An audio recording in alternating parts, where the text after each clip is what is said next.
A country without an independent judiciary is not one in which any of us should want to live, except perhaps Mr. Trump while he resides in the White House.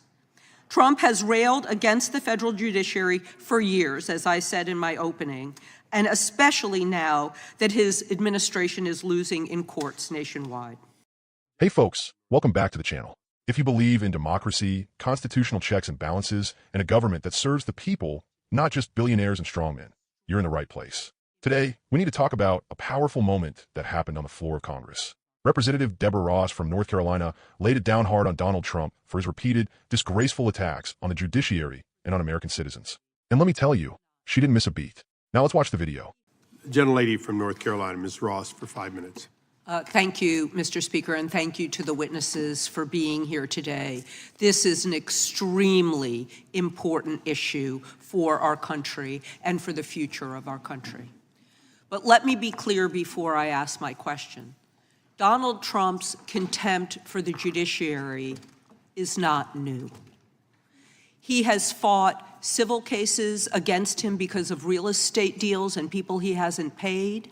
He's fought victims that he has sexually assaulted and he has been convicted of sexually assaulting. His disrespect for the judiciary is based on his disrespect for anybody who doesn't let him do whatever he wants, whenever he wants. And he is very dangerous right now because he is the President of the United States of America. And we are seeing him treat the people of the United States of America the same way he treated those poor contractors he never paid, the same way he treated women who he sexually assaulted. He is doing the same thing to the United States of America. So, Professor Shaw, on February 9th, Donald Trump told reporters that no judge, quote, should be allowed to rule against his administration's unconstitutional changes to how our government operates. And the next day, Vice President J.D. Vance posted on X, judges aren't allowed to control the executive branch's legitimate power. Just to be clear, does the president decide what issues judges get to rule on under our Constitution? No, really, since, Marbury versus Madison, 1803, judges and the Supreme Court, right, sitting at the top of the federal judiciary, have had the final word on the meaning of the Constitution and the laws and the consistency of laws or executive action with the Constitution. So in our system, it has been the courts and not the president who have had the final word. Thank you for that.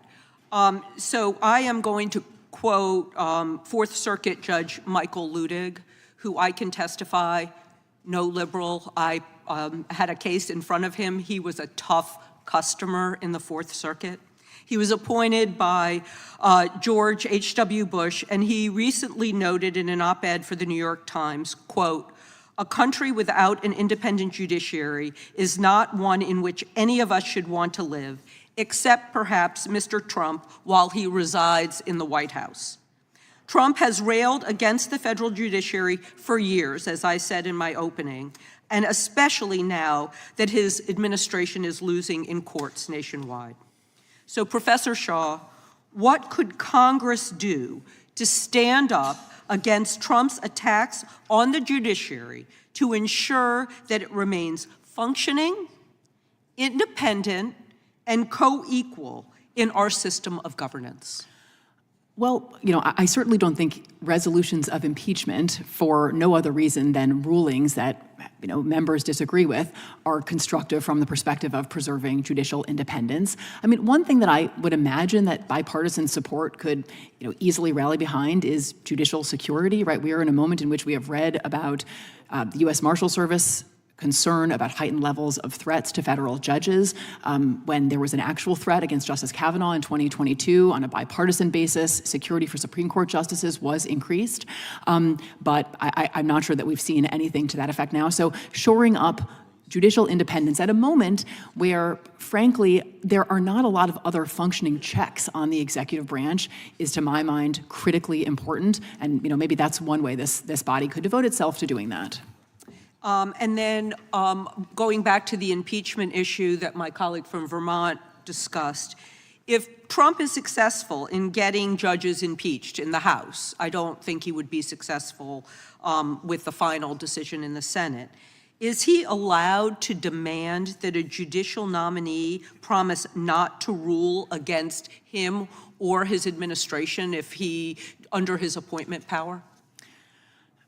There's nothing in the Constitution that speaks to that one way or another, but it is certainly a very established tradition, bipartisan and longstanding, that presidents do not secure commitments, in particular with respect to particular rulings from nominees they are considering. Certainly the Senate, in its advice and consent role, could seek to enforce that longstanding principle by asking nominees if they have been, asked or have given any kinds of assurances, but it would be wildly inconsistent with our practice for a president to seek such assurance from a nominee. Thank you, Mr. Chair, and I yield back. Gentlelady yields back. Now, as a Democrat, I believe in the rule of law. I believe that no one is above the Constitution, not even a former president. And Representative Ross said what needed to be said. She opened her remarks by calling out Trump's long history of contempt for the judicial system, not just since he was president, but even before. From refusing to pay small business contractors, to fighting civil cases where victims claimed sexual assault, Trump has consistently shown he believes he's above the law. And let's not forget, a court actually found him liable for sexual abuse. That's not just political theater. That's the judicial system doing its job. And what did Trump do in return? He attacked the courts. He attacked the judges. He attacked anyone who dared to hold him accountable. Ross brought up an absolutely chilling quote from Trump. On February 9th, Trump told reporters that no judge should be allowed to rule against his administration's actions, even if those actions were unconstitutional. Let that sink in. This man, who claims to love the Constitution, literally wants to eliminate judicial review, one of the core tenets of our democracy. That's fascist talk. That's authoritarianism. That's not America. And then J.D. Vance, Trump's VP pick and a man who should know better, backs him up by saying that judges shouldn't control the executive branch. Folks, the whole point of the Constitution is that no branch of government controls the others. That's the balance. That's what keeps us free. Professor Shaw, who testified in front of Congress, was crystal clear. Since Marbury v. Madison in 1803, it has been the role of the courts, not the president, to interpret the Constitution. That's 20 years of precedent. Trump wants to throw it all away so he can do whatever he wants. And Shaw made another critical point. Judicial independence is in real danger right now. He reminded us of the rise in threats against federal judges. In 2022, there was an actual assassination attempt against Justice Kavanaugh, and both parties came together to improve security for Supreme Court justices. But where is that energy now, when Trump is riling up his base against judges who rule based on the law? Ross didn't stop there. She called out the idea that Trump could manipulate judicial nominations by demanding loyalty or favorable rulings. That's not how our system works. Presidents don't get to crown kings in robes. They nominate fair, impartial judges who swear to uphold the Constitution. And if he tries to impeach judges simply because they rule against him, that's a nuclear-level assault on judicial independence. Thankfully, as Shaw noted, the Senate would almost certainly reject it. But the fact that Trump is even floating these ideas should chill every single American to the core. As a left-wing patriot, I don't support the courts blindly. We've had unjust rulings. We've had flawed judges. But the idea of an independent judiciary is sacred to our democracy. It's what lets you sue the government if your rights are violated. It's what protects all of us from tyranny.